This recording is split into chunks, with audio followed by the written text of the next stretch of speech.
Oilaviy uchun dacha topib qo'ydim. Hozir sizlarga ko'rsatib o'tamiz. Bu uyimiz, bu dachamiz Qibray tumanida, Botanikada joylashgan bo'ladi. To'liq videoni oxirigacha ko'rsanglar, butun uyimizda ko'cha qismini polni ko'rsatib o'tamiz. Haqiqatdan mazza qilarasizlar. Bu yerda ko'rsanglar, bu yerda yana bitta shuna kirayotganinglarda, shuna chap tomonimizda archalar qo'yilib ketilgan va u yerda qo'rg'ul xona alohida qilib qo'yilgan. Bu yerda ko'rsanglar, mana bu ko'ringlar, bemalol 4 ta mashina, bemalol katta 200 kalar bemalol ketaveradigan mashina bo'ladi. Hovlisiga o'tadigan zonasi bu yerda endi ko'rsanglar, bu yerda uyimiz ichkariga kirib ketadigan zonasi. To'g'riroq informatsiya aytib o'taman. Ichkarida bitta zal qilingan va 5 ta spalniyadan iborat bo'ladi.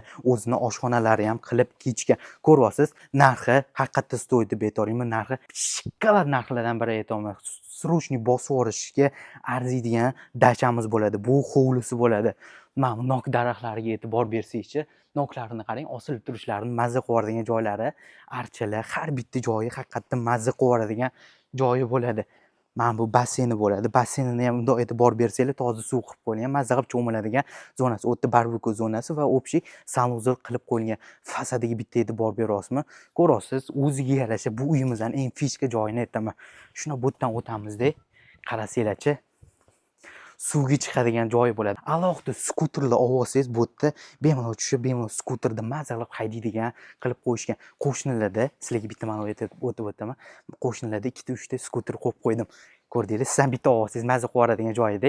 Ko'ryapsiz mana bu joyini. Bu yerda bemalol banket uyushtiradigan zonasi, bemalol choy ichib o'tiradigan zonasi qilib qo'yishgan.